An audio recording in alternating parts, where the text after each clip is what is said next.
Hello students. तो last video में हमने पढ़ा था कि किस तरीके से कंपोजिट फंक्शंस फाइंड करते हैं, संयुक्त फलन निकालना सीखा था हमने, जिसमें मैंने आपको बताया था FOG और GOF निकालना। ठीक है, तो और साथ ही साथ हमने एक्सरसाइज 1.1 भी कंप्लीट कर ली थी। आज हमारा टॉपिक रहेगा इन्वर्स फंक्शन का, किस तरीके से इन्वर्स फंक्शन निकाला जाए और क्या क्या उसके प्रॉपर्टीज़ होती हैं, कब वो पॉसिबल होता है इन्वर्स फंक्शन निकालना और कब हम इन्वर्स नहीं निकाल सकते हैं। ठीक है, तो आज का टॉपिक है हमारा इन्वर्स ऑफ अ फंक्शन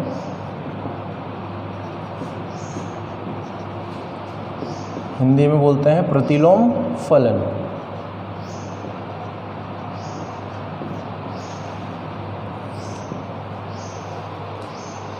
देखिए, सबसे पहले मैं इन्वर्स फलन बताने से, इन्वर्स फंक्शन बताने से पहले मैं चाहता हूँ आपको थोड़ा सा फंक्शन के बारे में बता दिया जाए, क्योंकि जो हम टॉपिक पढ़ने जा रहे हैं उसमें आपका फंक्शन के बारे में पता होना कि कौन सा जो रिलेशन है, कौन सा संबंध है वो फलन या फंक्शन को रिप्रेजेंट करेगा और कौन सा जो है रिलेशन वो फंक्शन नहीं होगा, ताकि आप जब इन्वर्स निकालें तो आपको वहाँ पे ये पता चल जाएगा कि जो फंक्शन नहीं होगा वो इन्वर्स भी उसका पॉसिबल नहीं होगा। तो मैं आपको पहले फंक्शन बता देता हूँ। हमने सीखा है फंक्शन में जनरली दो सेट होते हैं, ये दोनों सेट आपस में किसी एक पर्टिकुलर रिलेशन से रिलेटेड होते हैं, दोनों के बीच में कोई एक पर्टिकुलर रिलेशन होता है, संबंध होता है। तो इन दोनों के बीच में जो पर्टिकुलर रिलेशन है उसी को बोलते हैं फंक्शन। इसको रिप्रेजेंट कैसे करते हैं? इसे दर्शाया जाता है f such that a to b। ये भी आपको पता है कि a वाले को कहा जाता है यहाँ पर डोमेन, एलिमेंट्स ऑफ डोमेन। तो ए डोमेन को दिखाता है और बी को डोमेन को दिखाता है।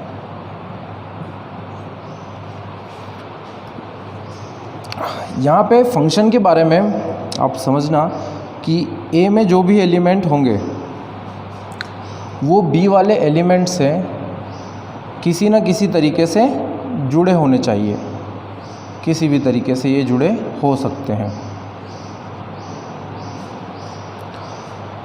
तो ये मैंने एक छोटा सा एग्जांपल लिया, f such that a to b। a के अंदर एलिमेंट्स ले लिए हमने a, b एंड c, और b के अंदर एलिमेंट ले लिए हमने 1, 2, 3। तो आपको दिख रहा है कि यहाँ a वाले में जो स्मॉल a है वो 3 से जुड़ा है, तो मैं लिख सकता हूँ f a is equal to 3, F B is equal to 1, F C is equal to 2। आप इसे इस तरीके से भी लिख सकते हैं कि जो आपका फंक्शन है एफ एक्स, अब यहाँ पे एक्स नहीं लगाना है, आपको लगाना है सिर्फ एफ।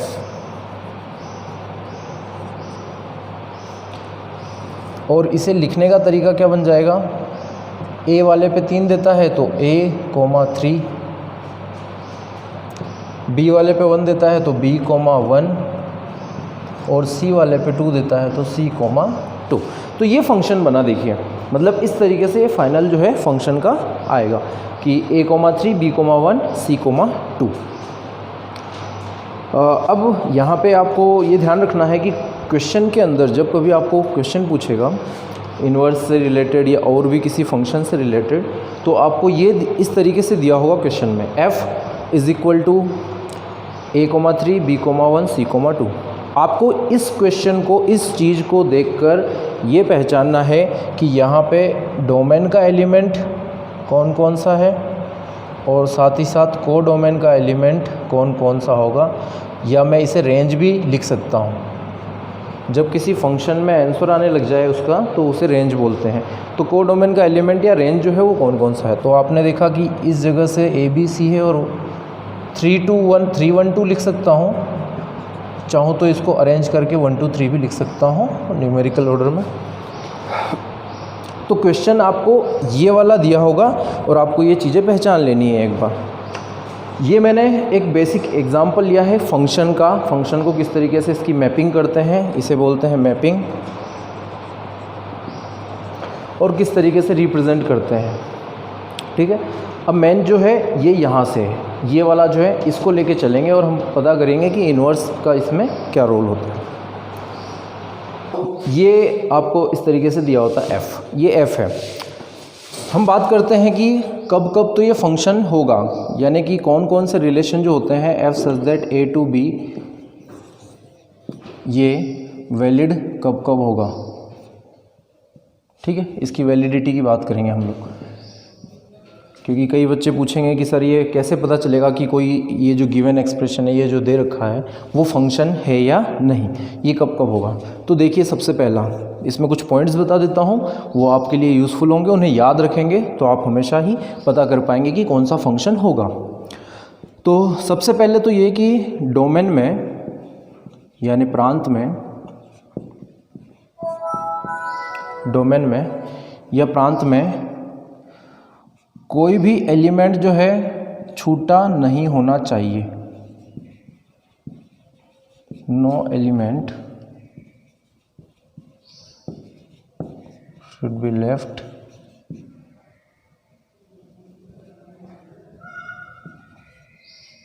alone।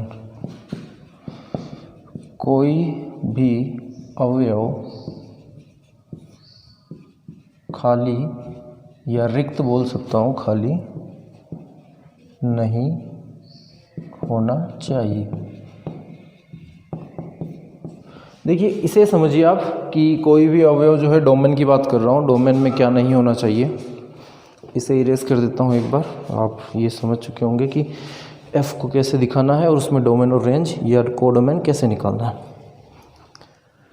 देखिए, डोमेन में कोई भी अवयव यानी प्रांत में कोई भी अवयव रिक्त नहीं होना चाहिए, खाली नहीं होना चाहिए। इसका मतलब समझना कि ये मेरे पास A है जिसमें प्रांत आता है आपका, डोमेन आता है, और ये जो है B है कोडोमेन वाला।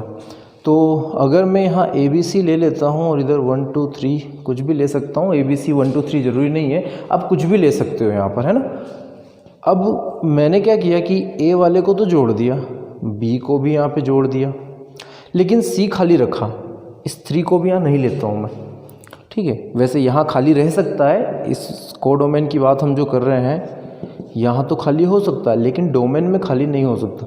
तो मैं एक बार इसे हटा देता हूँ। अब C खाली रह गया, C जुड़ा नहीं है किसी से, तो ये C जो खाली बैठा है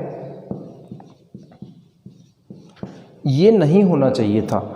अगर ये C यहाँ पर खाली बैठा है तो ये जो है ये फंक्शन नहीं होगा, ये फंक्शन आपका नहीं होगा। तो समझना कि डोमेन का कोई भी एलिमेंट जो है वो छूटा हुआ या खाली नहीं होना चाहिए, यानी प्रांत का कोई अवयव रिक्त नहीं होना चाहिए। दूसरा भी मैं डोमेन की ही बात करूँगा, यानी प्रांत में और क्या नहीं होना चाहिए। देखिए, प्रांत में कोई भी एक एलिमेंट जो है प्रांत का या डोमेन का कोई भी एक एलिमेंट, कोई एक अवयव उस सह प्रांत के, कोडोमेन के सह प्रांत के 2 या उससे ज़्यादा अवयव से जुड़ा भी नहीं होना चाहिए, यानी एक का संबंध केवल एक से होना चाहिए, 2 से नहीं होना चाहिए। देखिए, तो यहाँ पर पहले लिख लेता हूँ मैं, no element of domain should be related to 2 or more elements of codomain।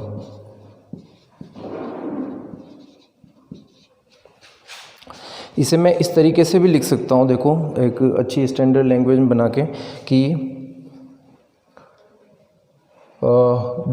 का जो एलिमेंट है, डोमेन के जो एलिमेंट्स हैं, उन एलिमेंट्स की एक से ज़्यादा जो है इमेज नहीं होनी चाहिए, क्योंकि ये जो है ये डोमेन इस को डोमेन में क्या देता है, इमेज देता है। यानी कि ये जो b है इसकी वैल्यू जो यहाँ पे 2 मतलब 2 से रिलेटेड है, तो b का इमेज है 2, a का इमेज है 1। ठीक है, इसको बोलते हैं इसका इमेज या प्रतिबिंब। a का प्रतिबिंब है 1, b का प्रतिबिंब है 2, तो a का इमेज है 1, b का इमेज है 2। और ये जो 1 का जो a है ये है पूर्व प्रतिबिंब या प्री इमेज। तो a is the pre image of 1 and b is the pre image of 2, पूर्व प्रतिबिंब बोला जाता है। तो a का जो है इस तरफ वो प्रतिबिंब और जो वापस उधर लेते हैं तो पूर्व प्रतिबिंब। तो चलिए, ये पूर्व प्रतिबिंब और प्रतिबिंब से हमें कोई लेना नहीं है, हमें सिर्फ ये मतलब होना चाहिए था कि पहले में कोई भी अवयव खाली नहीं हो और दूसरे में कोई भी अवयव दो से ज़्यादा से संबंधित ना हो, 2 या 2 से ज़्यादा से संबंधित ना हो। तो यहाँ पे मैं लिख देता हूँ elements of domain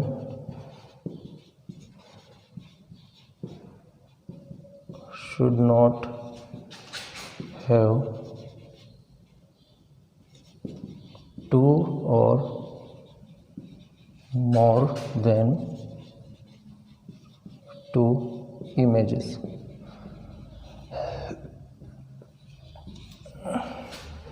Elements of domain should not have 2 or more than 2 images।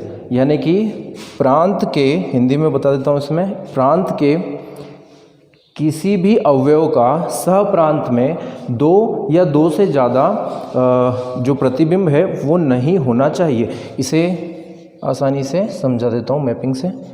ये आपका प्रांत और ये सह प्रांत। तो अगर यहाँ पे ए बी सी ले लेता हूँ, यहाँ 1 2 3 ले लेता हूँ, तो आप देखिए ए का 1 से कर दिया, इसका इससे कर दिया और इसका इससे भी कर दिया और इसका इससे कर दिया। ये कोई फंक्शन है f। आप देख रहे हैं कि इस मैपिंग में क्या दिया है कि a का तो रिलेशन है यहाँ 1 से, यानी a का जो प्रतिबिंब है वो 1 है, b का प्रतिबिंब 2 भी है और b का ही प्रतिबिंब 3 भी है और c का प्रतिबिंब 1 है। तो हमारी ये सेकेंड नंबर वाली जो कंडीशन है वो क्या बताती है कि किसी भी एलिमेंट का, किसी भी अवयव का सह प्रांत में 2 या 2 से ज़्यादा नहीं होना चाहिए था। तो यहाँ पे देखिए 2 है, 2 इमेजेस बन रहे हैं, 2 प्रतिबिंब बन रहे हैं। तो अगर ऐसा बनता है तो भी ये फलन नहीं होगा। हम लोग बात कर रहे हैं कि कब कब ये फलन होता है, कब ये वैलिड होता है और कब कब नहीं। तो हम लोग पहले देख रहे हैं कि ये वैलिड कब नहीं होता। तो पहला, कोई भी अवयव खाली नहीं होना चाहिए। दूसरा, किसी भी एक का जो है 2 से या 2 से ज़्यादा से संबंध नहीं होना चाहिए। तो इसको अगर लिखना था मुझे, यानी कि अगर ये फलन होता, अगर सच में ये फलन होता तो क्या कैसा दिखता है ये, तो एक बार इस पर डिस्कस कर लेता हूँ मैं। देखिए, अगर सच में ये फलन होता तो 1 का 1 से ऐसे जुड़ता, और या फिर आप इस बात को समझना कि ऐसे जुड़ सकता था। सहप्रांत का अवयव खाली हो सकता है, ये अवयव खाली हो सकता है, लेकिन प्रांत का अवयव खाली नहीं हो सकता, जैसा कि यहाँ है। इसीलिए ये फलन नहीं है और ये वाला जो है फलन होगा, ये आपका फलन है। ठीक है, तो ये बात आप ध्यान रखेंगे। ये 2 कंडीशन है इसकी। अभी जो 2 पॉइंट हमने सीखे हैं उन दोनों पॉइंट को मैं प्रैक्टिकली लिख के बताता हूँ। देखिए, आपने क्या सीखा कि कोई भी एलिमेंट खाली नहीं होना चाहिए था। तो देखिए, मैं आपको बताता हूँ कि f such that a to b, अगर आपके पास a जो है a, b, c, d, कुछ भी ले सकते हैं। a b c d के अलावा आप x y z नंबर या कुछ भी ले सकते हैं, ठीक है ना। तो इसलिए इस पर कंफ्यूज मत होना कि हर बार a b c d ही ले लेते हैं। और यहाँ पे देखो, यहाँ ले लेता हूँ 1 2 3 और ज़्यादा से ज़्यादा 4। तो किस तरीके से करना है ये समझना कि अगर ये फंक्शन है तो कैसे होना चाहिए और नहीं है तो कैसा। ए मैंने ले लिया ये, बी ले लिया 2, सी ले लिया 3 और इसको यहाँ पे क्लोज़ कर दिया। तो आप बताइए देखकर कि क्या ये फंक्शन है, क्या ये आपका जो है ये फंक्शन है। यहाँ लिख देता हूँ,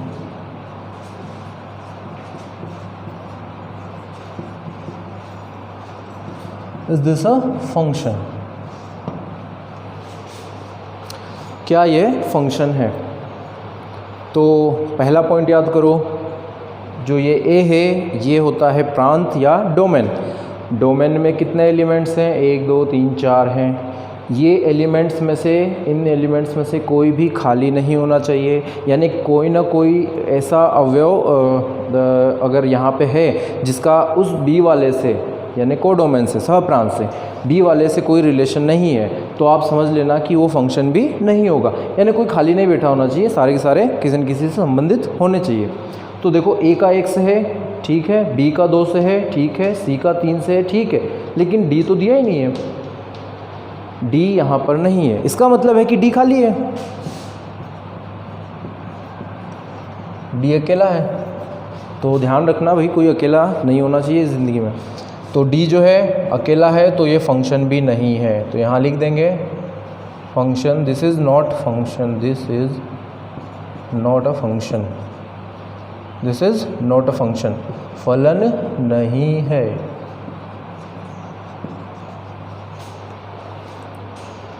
तो इसको समझना आप कि ये खाली होने पे फलन नहीं देगा। तो इसी तरीके से आपको क्वेश्चन आने वाले हैं, ठीक है। हम लोग डिस्कस कर रहे हैं कि किस तरीके से क्वेश्चन दिखेगा। तो जी हाँ, इस तरीके से दिखेगा। इसमें ये दिया होगा, आपको ये भी दिया होगा प्रांत और सहप्रांत, और आपको यहाँ देख के बताना है कि सहप्रांत प्रांत का कोई अवयव खाली है या नहीं। तो खाली होगा तो फलन ही नहीं है, और अगर कोई फलन नहीं है तो उसका इन्वर्स यानी कि वो इन्वर्स फलन भी नहीं निकलेगा। और अगर इन्वर्स निकल जाता है और इन्वर्स में भी यही कंडीशन दिखती है कि कोई खाली बैठा है, कोई कुछ है, तो वहाँ पे वो इन्वर्स फलन भी वैलिड नहीं होगा। नेक्स्ट चलते हैं। देखिए मैंने दूसरा पॉइंट क्या बताया कि सेम इसी के लिए आपका एक का दूसरे से यानी कि एक एलिमेंट का किसी भी प्रांत के एक अवयव का एक से ज़्यादा प्रतिबिंब नहीं होना चाहिए था। इस क्वेश्चन को, इसको मैं एक क्वेश्चन जैसा बना लेता हूँ कि एक f है मेरे पास, यहाँ पे मैंने लिया है A1 A2 B1, B1 की जगह मैं ले लेता हूँ B3 C3 एंड D4। तो आप देखेंगे क्वेश्चन में clearly A1 A2 B3 C3 D4, तो A 2 बार आ चुका है, यानी कि प्रांत का जो एक अवयव है, जो डोमेन का एक एलिमेंट है A, उस A एलिमेंट का 1 से भी रिलेशन है और 2 से भी रिलेशन है, यही दिखा रहा है। तो आपको पता है ये 2 डंडियाँ तो होनी नहीं चाहिए थी, ये 2 से रिलेशन नहीं रख सकता, तो ये फंक्शन भी नहीं है आपका। इसका मतलब है ये भी फंक्शन नहीं है। यही अपना सेकंड पॉइंट था। कुछ और वेरिएशंस लेता हूँ ताकि आप जो है आपको क्लियर हो जाए कि इस तरीके के लिखे हुए एक्सप्रेशंस को कैसे पहचाने कि कौन सा फंक्शन है कौन सा नहीं है। ये मैं इसलिए बता रहा हूँ क्योंकि अभी हम लोग इसका इन्वर्स ऑफ अ फंक्शन पढ़ेंगे, यानी प्रतिलोम फलन निकालना सीखेंगे। तो प्रतिलोम निकालने के पहले आपको ये आना चाहिए कि कौन सा फलन है कौन सा नहीं है, ताकि जब प्रतिलोम निकालें तो आप पहचान सकें कि ये प्रतिलोम संभव है या ये नहीं, ये इन्वर्स फंक्शन पॉसिबल है या नहीं है, ठीक है। तो इसलिए ये हम लोग सीख रहे हैं। तो एक मैं एग्ज़ाम्पल और ले लेता हूँ, इसमें आप लोग बताएंगे कि कौन सा ये फलन है या नहीं, ये फंक्शन होगा या नहीं होगा।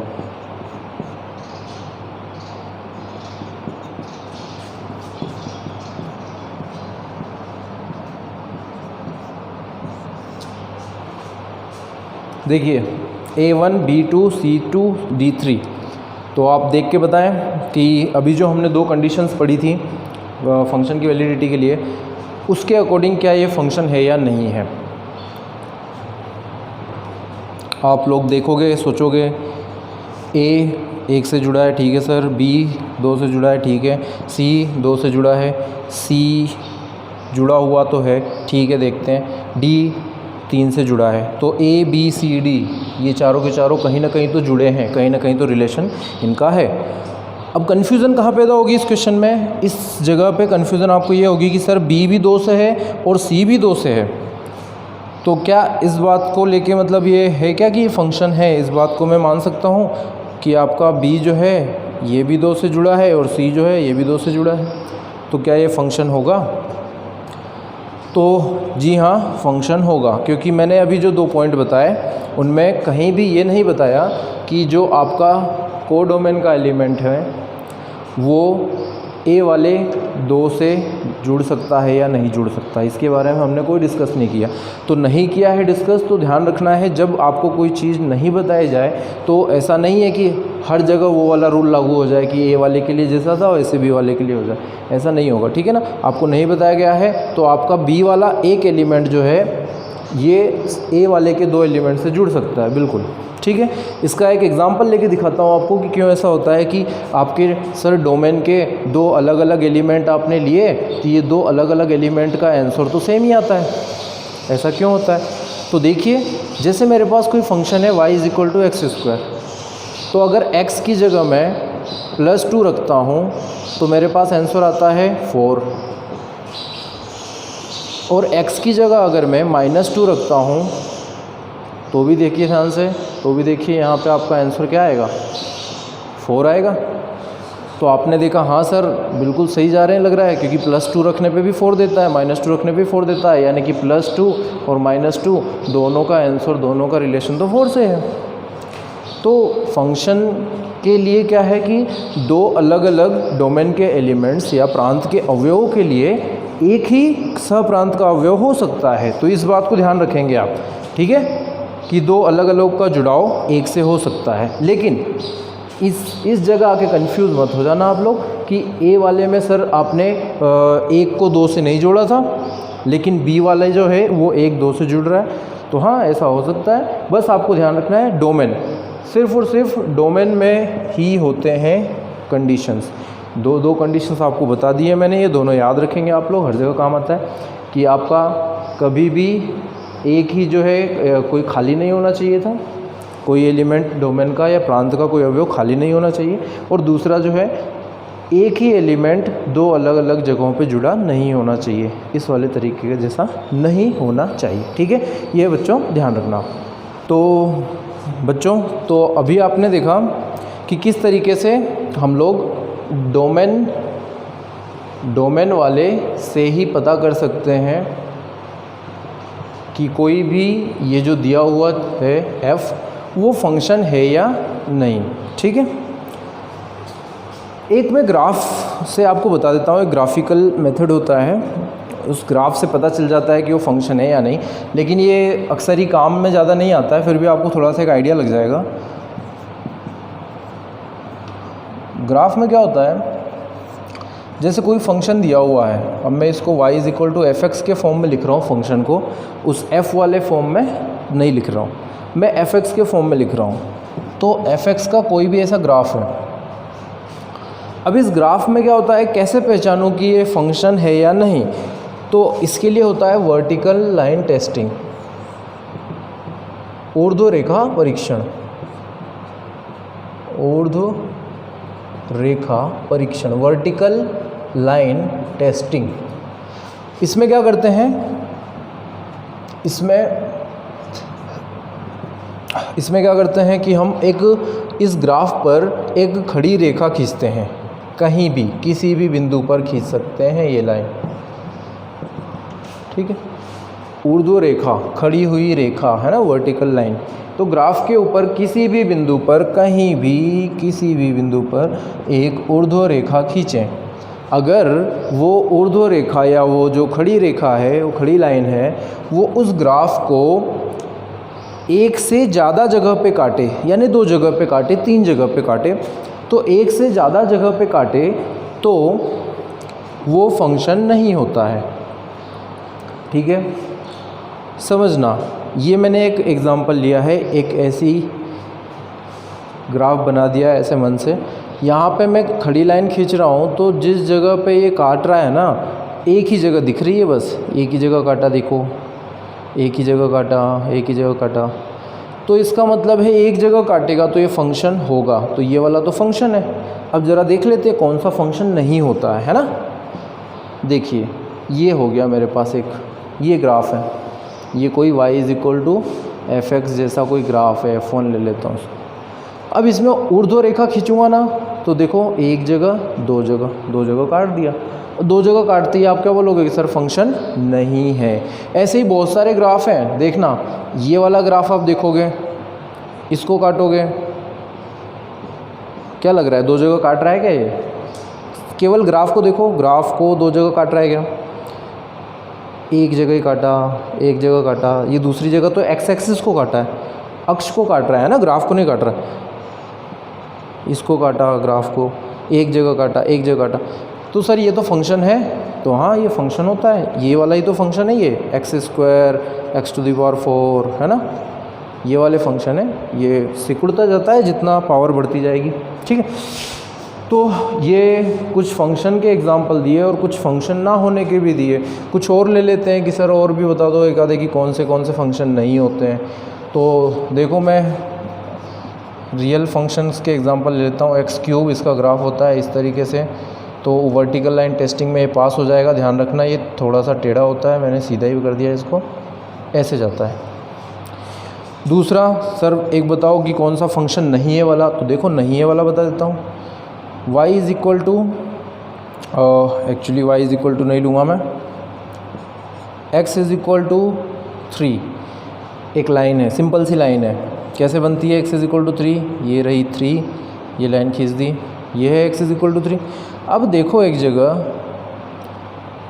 क्या, बहुत सारी जगह, जैसे ही इस ग्राफ पे ये x इज़ इक्वल टू 3 भी एक तरह का ग्राफ है, इस ग्राफ पे एक खड़ी लाइन खींचूँ मैं तो ये खड़ी लाइन तो इसके ऊपर चिपक ही जाती है,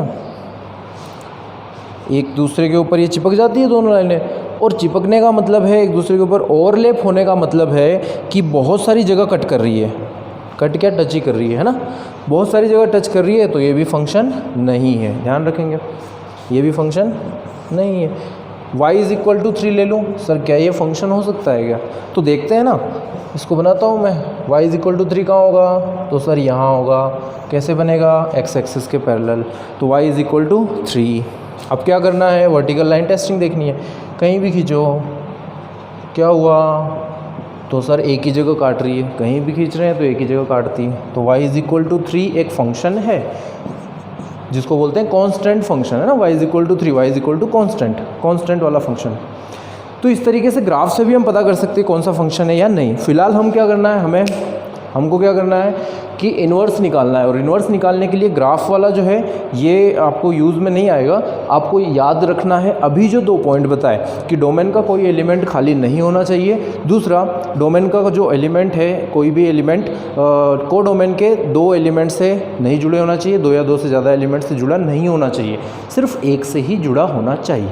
तीसरी बात इंपॉर्टेंट बात थी कि बी वाले को देखकर कि सर बी में कोई एलिमेंट खाली हो सकता है, तो हाँ हो सकता है, खाली होगा तो वो फंक्शन होगा। बी वाले से कोई लेना देना नहीं है। बी वाला एक एलिमेंट जो है 2 से जुड़ सकता है डोमेन के, बी वाला एक जो है वो ए के 2 से जुड़ सकता है, बी वाला खाली भी रह सकता है, लेकिन ए वाला ना तो 2 से जुड़ सकता है और ना खाली रह सकता है। ठीक है, तो इसे आप ध्यान रखेंगे। तो बच्चों, तो आपने ये फलन कैसे निर्धारित करते हैं, फंक्शन कैसे डिसाइड करेंगे, कौन सा फंक्शन होगा कौन सा नहीं होगा, ये आपने जान लिया है। ठीक है, अब बात करता हूँ मैं कि किस फंक्शन का इन्वर्स पॉसिबल है, यानी प्रतिलोम निकाला जा सकता है, और किस फंक्शन का नहीं निकाला जा सकता। तो इसे मैं इस तरीके से भी बोल सकता हूँ कि कोई फंक्शन इन्वर्टिबल है या नहीं, ये कैसे पता किया जाए। ठीक है, कोई फंक्शन इन्वर्टिबल है यानी प्रतिलोमीय है या नहीं, ये कैसे पता किया जाए, इसके लिए एक छोटा सा एग्जांपल लेता हूँ मैं, और 1 बाय 1 उसको देखते हुए चलेंगे और पता करेंगे कि कैसे इन्वर्टिबल डिसाइड करते हैं। तो जैसे मैंने लिया, एक पहला नंबर डालता हूँ, f जो है ये है मेरे पास 1,2, 3,4, 5,6। ठीक है, तो यहाँ से आपको मान लो ए दिया हुआ है 1 2 3 एंड 5 और आपका जो बी दिया हुआ है वो है 2 4 एंड 6। फंक्शन कैसे डिफाइन होता है आपको पता है, ए से बी में, ठीक है। ए क्या है, डोमेन है, प्रांत है, और बी क्या है, कोडोमेन है, सह प्रांत है। देखिए जिस तरीके से क्वेश्चन आने वाले हैं हम उन्हीं जैसे ही एग्जाम्पल लेके डिस्कस कर रहे हैं, तो आपको ये याद रखना है और आप ये खुद से लिखना सीख जाएंगे तो ज़्यादा बेटर रहेगा कि ऐसे होता है ऐसे होता है। जैसे जैसे मैंने बोर्ड पे बताया है उस तरीके से करेंगे तो आप डेफिनेट है कि आप बहुत सारे क्वेश्चंस को इजीली सोल्व कर पाएंगे, है ना, कोई प्रॉब्लम नहीं आएगी। तो ये चीज़ें जो मैं कर रहा हूँ ऐसा सोचना है आपको कि आपको भी आना चाहिए, ठीक है। तो ये देखिए ए दे रखा है आपको 1 3 5 और बी दे रखा है आपको 2 4 6। तो आपका एफ़ जो है ये है ए से बी में। मुझे इन्वर्स निकालना है। इन्वर्स निकालने का मतलब होता है, मैं इसको समझा देता हूँ किस तरीके से। इन्वर्स निकालने का मतलब होता है कि जो आपका प्रांत था, डोमेन था, और जो आपका सहप्रांत, और सहप्रांत में क्या होता है, परिसर आता है। अब यहाँ देखिए 1 का 2 से 3 का 4 से 5 का 6 से दे रखा है, तो आपका जो सहप्रांत है ना वो परिसर जैसा ही होना चाहिए, पूरा का पूरा सहप्रांत जो है वो परिसर जैसा होता है, उसी में आता है। तो प्रांत या डोमेन और सहप्रांत, जिसको मैं फ़िलहाल आरएफ लिख लेता हूँ, इसके बारे में बताऊंगा कि सहप्रांत और परिसर सेम ही होने चाहिए, वरना इन्वर्स नहीं निकल पाएगा, फंक्शन ही नहीं होगा। तो पहले मैं इसको आरएफ लिख लेता हूँ। तो इन्वर्स निकालने के लिए आपको जो डोमेन से रेंज में जाता था, जो डोमेन होता था और जो सामने रेंज होता था, वो आपस में चेंज हो जाते हैं। यानी कि अब जो डोमेन था वो बन जाता है रेंज, और जो रेंज था वो बन जाता है डोमेन। इस चीज़ को मैं यहाँ पे क्लियर करता हूँ, देखना।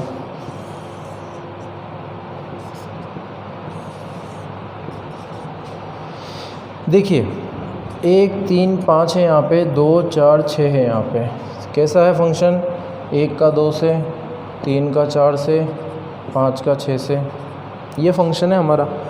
तो ऐसा लग रहा है ना आपको कि जो बंदा, जो एक कोई आदमी लिया मैंने, जो 1 पे था वो 1 से चल के 2 पे चला गया, तो फलन बना लिया, 3 से 4 पे चला गया, 5 से 6 पे। अब प्रतिलोम, इन्वर्स, यानी जस्ट उसका अपोजिट लेना है, उल्टा करना है। तो जो 1 से 2 पे गया था, अब वो 2 से फिर से कहाँ पे आना चाहेगा, 1 पे, तभी तो इन्वर्स बोलेंगे, प्रतिलोम बोलेंगे, है ना, उल्टा। 4 से कहाँ पे फिर से, 3 पे, 6 से कहाँ पे फिर से, 5 पे, ठीक है। तो इसी को ही बोलते हैं जनरली प्रतिलोम या इन्वर्स। तो इन्वर्स में क्या होगा, जो आपका कोडोमेन था, सहप्रांत था, उसके जो अवयव थे वो अब बन जाएंगे प्रांत के अवयव, उल्टा चलेगा। देखना, समझना। पहले यहाँ से यहाँ जाना था, अब यहाँ से यहाँ जाना है। तो यहाँ से यहाँ जाने के लिए मैं क्या करता हूँ, इसको पहले लिख लेता हूँ, और उधर जो है यही तो कर रहा हूँ मैं। देखिए पहला जो दे रखा था फंक्शन, वो 1 से 2, 3 से 4, 5 से 6। अब मुझे इसका उल्टा इन्वर्स निकालना है, तो 2 से 1, 4 से 3, 5, 6 से 5। तो ये मैंने इसको ऐसे लिख लिया। तो देखिए ये वाला जो फंक्शन है इसको तो बोलता है एफ़, जो कि दिया हुआ एफ़। तो सर इसका प्रतिलोम जो है, यानी कि इसका इन्वर्स जो निकाला है, वो इन्वर्स को कैसे लिखोगे आप, किस तरीके से, तो उसको लिखते हैं एफ़ इन्वर्स, ठीक है। इसे किससे दिखाते हैं, एफ़ इन्वर्स। तो हम लोग जो ये इन्वर्स ऑफ द फंक्शन की बात कर रहे हैं वो जनरली ये फाइंड करने से संबंधित है, ये रिलेशन है इसका, एफ़ इन्वर्स फाइंड करने से। तो एफ़ इन्वर्स निकालना, तो ये देखिए जो 1 से 2, 3 से 4, 5 से 6 था, वो अब 2 से 1, 4 से 3, 6 से 5 हो गया, इसी को बोलेंगे एफ़ इन्वर्स। तो समझना, जो इस फंक्शन का डोमेन था वो डोमेन अब क्या बन चुका है, वो बन चुका है रेंज, ठीक है। जो डोमेन था 1 3 5 वो अब बन चुका है कोडोमेन या रेंज, और जो रेंज था यानी जो आंसर आता था 2 4 6 वाला वो बन चुका है डोमेन। तो ए से बी में जो होता था वो आजकल बी से ए में होगा।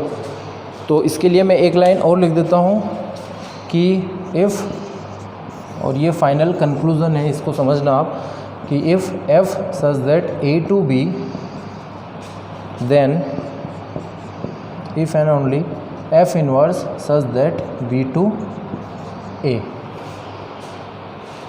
अगर आपका f जो है a से b में जाता है तो आपका f इनवर्स b से a में जाएगा, और यहाँ पे वो कंडीशन लागू होंगी f इनवर्स के वैलिड होने के लिए जो मैंने आपको फंक्शन के वैलिड होने के लिए बताया था।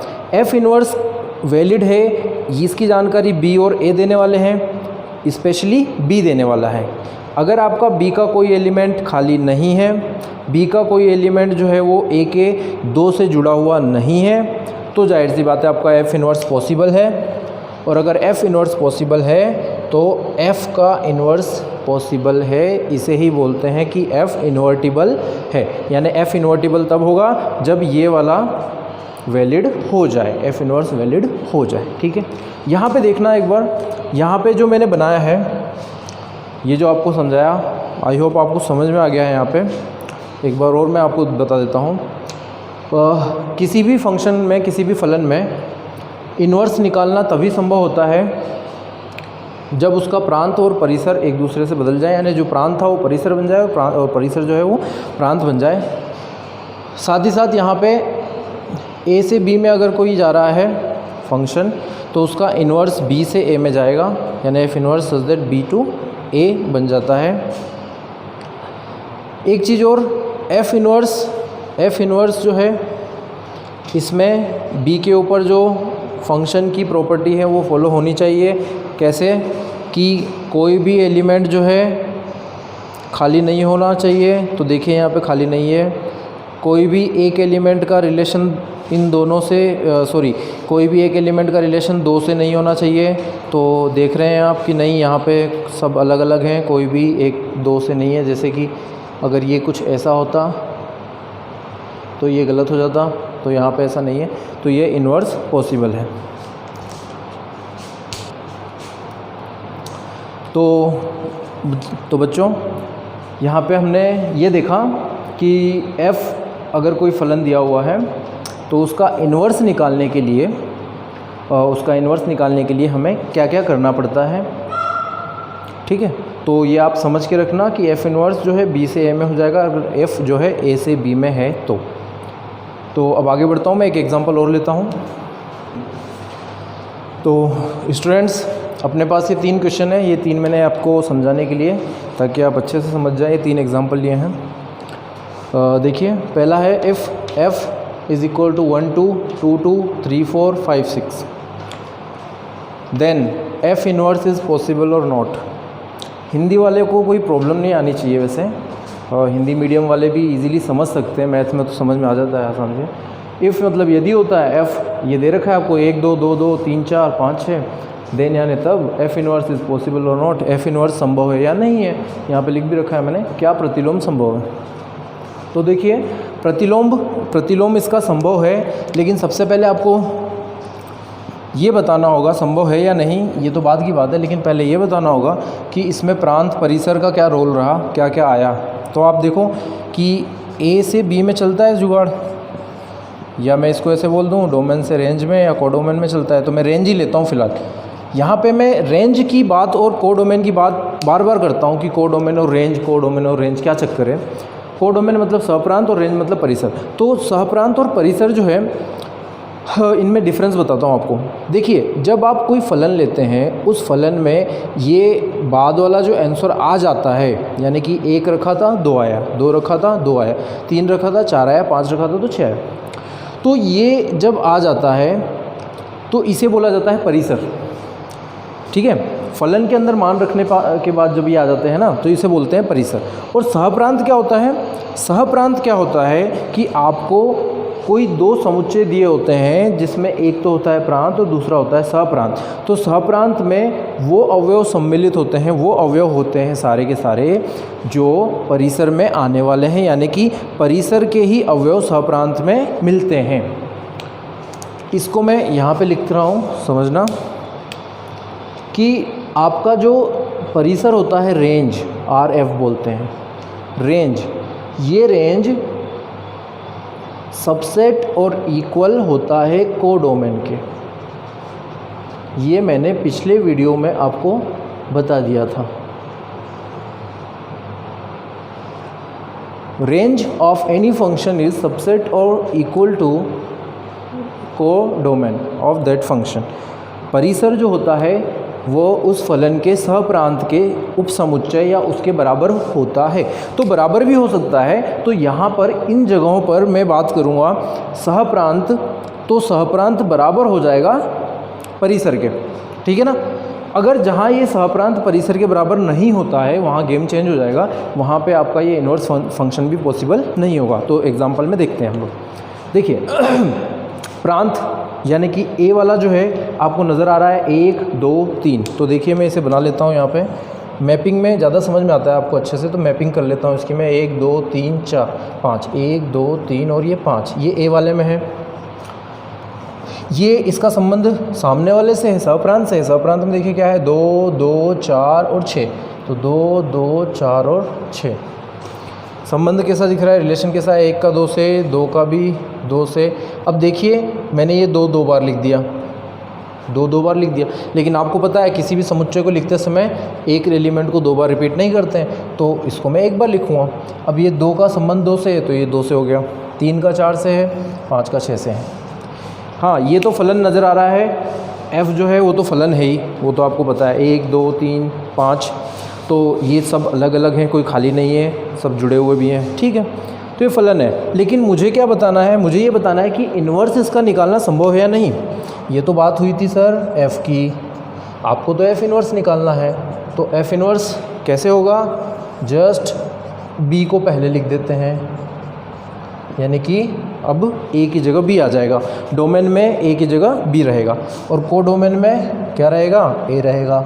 a में क्या क्या होता है, 1 3 1 2 1 2 3 5। यहाँ पे आपको कोई गिवन नहीं है, a और b के बारे में कोई जानकारी नहीं है, इसीलिए हम लोग खुद ये बनाएंगे जानकारी। ये खुद a और b को डिसाइड करना होगा यहाँ से देख के। तो ये b और ये a, तो रिलेशन लेते हैं। मैंने इसको जस्ट उल्टा करना है मेरे को। तो जो 2 था उसका रिलेशन 1 से, तो 2 का रिलेशन 1 से ये रहा। ये 2 था, इसका रिलेशन फिर से 2 से, तो इसका मतलब है कि यही 2 रहेगा और इस 2 का रिलेशन फिर से 2 से भी है। समझना इस बात को, 2 का 1 से है, 2 का 2 से भी है, तो इसी 2 का 1 से, इसी 2 का 2 से। और यहाँ पे ही पकड़ में आ गया क्वेश्चन कि आपका डोमेन का एक एलिमेंट 2 अलग अलग से जुड़ रहा है, जो कि गलत था। इसका मतलब है कि ये फंक्शन वैलिड नहीं है, और ये वैलिड नहीं है तो f इन्वर्स भी वैलिड नहीं है। f इन्वर्स वैलिड नहीं का मतलब f इन्वर्स नहीं निकाला जा सकता है। तो इस पहले वाले क्वेश्चन में बोला है f इन्वर्स पॉसिबल है या नहीं, तो आप इसका आंसर क्या देंगे कि नहीं, f इन्वर्स पॉसिबल नहीं है। ठीक है, कैसे पता चला, इस तरीके से। आप इसको डायरेक्ट कैसे सोल्व कर सकते हैं, बिना ये सब बनाए या बिना सब किए, सीधे क्वेश्चन में देख लीजिए। यहाँ देखो दीजिए, 1 का 2 से, 2 का 2 से। अब मुझे उल्टा करना होगा बाद में, तो 2 का 1 से आएगा, फिर से 2 का 2 से आ गया, तो ये 2 बार रिपीट हो गया ना, ये रिपीट हो गया है। तो आप यहीं पकड़ लीजिए कि इसका f इन्वर्स पॉसिबल नहीं होगा। तो आपको क्वेश्चन देखते समय हमेशा इस जगह देखना होता है, यहाँ कोई रिपीटेड एलिमेंट है या नहीं। जो बार बार रिपीट होगा, जो बार बार दोहराएगा अपने आप को, वो तुरंत ही बता देगा कि मैं f इन्वर्स दूंगा या नहीं दूंगा। 2 2 4 6, ये 2 बार आ चुका है, f इन्वर्स पॉसिबल नहीं है। नेक्स्ट देखता हूँ, अगले क्वेश्चन में फिर से वही तरीका लगाता हूँ कि एक बार देखूँ चेक करके। 3 5 8 10 सारे अलग अलग हैं, 3 5 8 10 सारे अलग अलग हैं। तो इसका मतलब शायद ये हो सकता है, f इन्वर्स निकल सकता है शायद इसका, लेकिन मैं अभी पूरे क्वेश्चन को पढ़ूंगा ढंग से। ऐसे नहीं कि बस इसको देख लिया सर ने ऐसे बताया, पीछे वालों को देख लो तो समझ में आ जाएगा। भाई पूरा क्वेश्चन पूरा पढ़ना पड़ेगा आपको, क्यों? क्योंकि हो सके कुछ और भी उसमें दिया हो। तो देखते हैं पूरा क्वेश्चन। इफ़ ये दे रखा है आपको 2 3 4 5 6 8 9 10 where F such that A to B, A से बी में है, ये आपको क्वेश्चन में दिया गया है। आगे और भी दिया है, ए भी दिया हुआ है, देखिए ध्यान से, यानी कि आपका डोमेन और ये कोडोमेन भी दिया हुआ है। यहाँ नहीं दिया था, खुद से डिसाइड करना पड़ा डोमेन और रेंज के फॉर्मेट में, और फिर आंसर निकाले। यहाँ दिया हुआ है ए 2 4 6 9, बी 3 5 8 10 एंड 11, तो कोडोमेन भी दिया है। अब क्या करना है, फंक्शन निकालना है, एफ इनवर्स देखना है। तो एफ इनवर्स देखिए भाई, 2 का 3 से है, उल्टा करेंगे तो हो जाएगा, 5 का 4 से है, 8 का 6 से है, 10 का 9 से है। यहाँ तक तो ठीक रहा।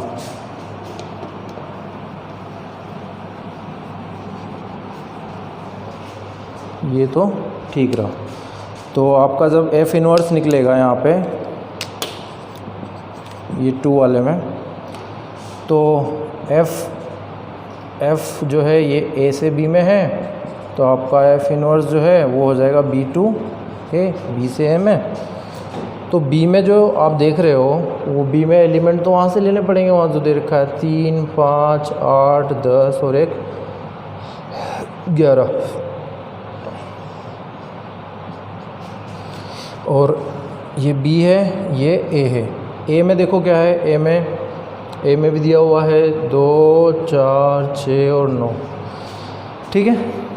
संबंध कुछ इस तरीके से, 2 का 3 से है, तो इन्वर्स वाले में क्या हो जाएगा, इन्वर्स वाले में 3 का 2 से हो जाएगा, तो 3 का 2 से, 4 का 5 से, तो उल्टा करते ही 5 का 4 से, तो 5 का 4 से करो, 8 का 6 से करो, 10 का 9 से कर दो, बस ये तो यहाँ पर ख़त्म हो गया। लेकिन आपने देखा ये बना दिया मैंने, तो एक खाली रह गया, बी वाले में एक खाली है 11, तो ये जैसे ही ये खाली रह गया तो आप क्या बता देंगे, आप समझ में आ गया होगा आपको कि इन्वर्स में कोई भी प्रांत में जो अवयव है वो खाली नहीं होना चाहिए, वरना ये फलन ही नहीं होता है। तो ये एक तरह का फलन ही नहीं है, ये फलन नहीं है, ये क्या चीज़ थी, एफ इन्वर्स था। तो एफ इन्वर्स कोई फलन ही नहीं है, तो एफ इन्वर्स पॉसिबल भी नहीं है। तो एफ इन्वर्स क्या है यहाँ पर, नॉट पॉसिबल। क्यों? क्योंकि डोमेन में एक एलिमेंट क्या है वो खाली है, उसका कोई रिलेटिव, उसका कोई इमेज यहाँ पर नहीं है, ठीक है। तो ये सेकंड की बात थी। नेक्स्ट थर्ड पे चलते हैं। देखिए थर्ड वाला क्वेश्चन आप पढ़ेंगे।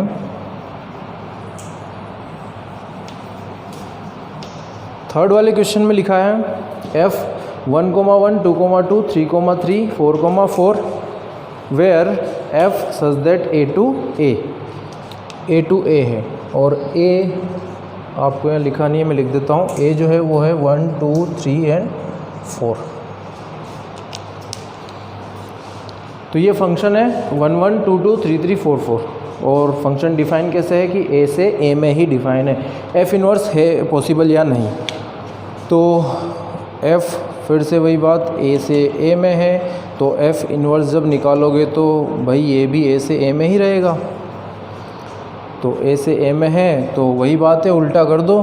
तो जब एफ इन्वर्स निकालूंगा तो कैसे बनेगा, 1 का 1 से है तो उल्टा करूँगा तो भी 1 का 1 से रहेगा, 2 का 2 से है तो 2 का 2 से ही रहेगा, फिर उल्टा करूँगा 3 का 3 से है, 4 का 4 से है।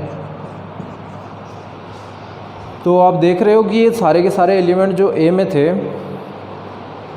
1 2 3 4, वो सारे के सारे एलिमेंट दोबारा मतलब आ जाएंगे और सब फिक्स रहेगा, कोई भी चेंज नहीं, क्योंकि ये तो सेम टू सेम एफ जैसा ही हो गया ना ये। तो 1 2 3 4 1 2 3 4 इस तरीके से जुड़े हुए हैं ये, ना तो कोई खाली है और ना 1 का 2 से कोई संबंध है, मतलब 1 जो है 2 से जुड़ा नहीं है, 1 से ही जुड़ा है। तो देखिए ये 3 एग्जाम्पल से हमने सीखा, आप लोगों ने ये देखा कि किस तरीके से इन्वर्स कौन सा वाला देगा, कौन सा वाला नहीं देगा, क्या होगा। तो इनका कंक्लूज़न क्या निकला, वो कंक्लूज़न मैं आपको बता देता हूँ। कंक्लूज़न ये निकला कि आपका कोई भी एक फंक्शन जो है, कोई भी एक फलन, उसका प्रतिलोम या उसका इन्वर्स, तो उसका प्रतिलोम तभी संभव होगा जब वो फलन एक एक ही हो और आच्छादक हो। ये नाम आपने सुना होगा 1 1 on 2, एक एक ही आच्छादक, यानी 1 का 1 से संबंध होना चाहिए साथ ही साथ प्रांत में कोई भी अवयव रिक्त नहीं होना चाहिए। एकेकी आच्छादक इसे कहते हैं, ठीक है। तो एकेकी आच्छादक पे एक थोड़ा सा मैं बता देता हूँ आपको, और उसके बाद हम लोग आगे पढ़ेंगे। तो बच्चों, आपने अभी तक जो भी सीखा उसे ध्यान से एक बार देख लेंगे, तो अब मेन जो बात है वो आपको आसानी से समझ में आ जाएगी। देखिए, इनवर्स ऑफ फंक्शन, प्रतिलोम फलन निकालना संभव है। तो मैं एक स्टार पॉइंट लगा के यहाँ लिख देता हूँ एक इम्पोर्टेंट बात। किसी फलन का, इंग्लिश में भी लिख दूँगा इसे, किसी फलन का प्रतिलोम संभव है यदि वह फलन एकेकी आच्छादक है, एकेकी आच्छादक है। Inverse of any function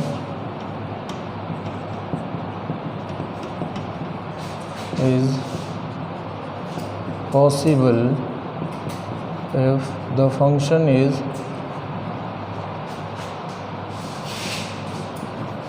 one on two।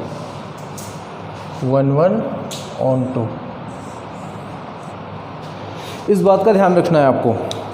अभी हमने जो देखा उन सभी में आपने ये देखा था कि किसी भी डोमेन का एलिमेंट खाली नहीं होना चाहिए।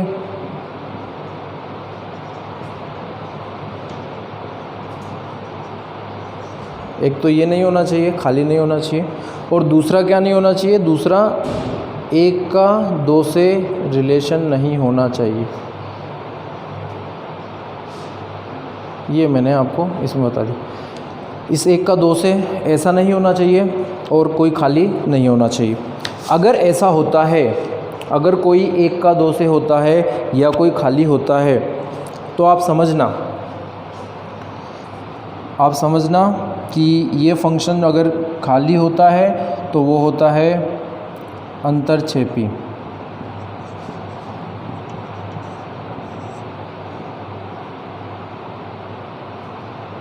पहली बात तो खाली है ना, तो वो फलन ही नहीं होता है ना। अंतरक्षेपी तब होता है जब आपका इधर का कोई एलिमेंट खाली हो, इधर के सारे भरे हों और इधर का कोई खाली हो। इसे मैं एक बार समझा देता हूँ अच्छे से।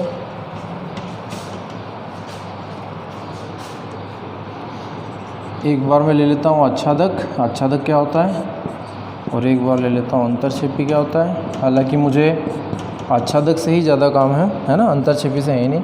आच्छादक में क्या होता है, सारे के सारे जुड़े होते हैं, कोई खाली नहीं होता है।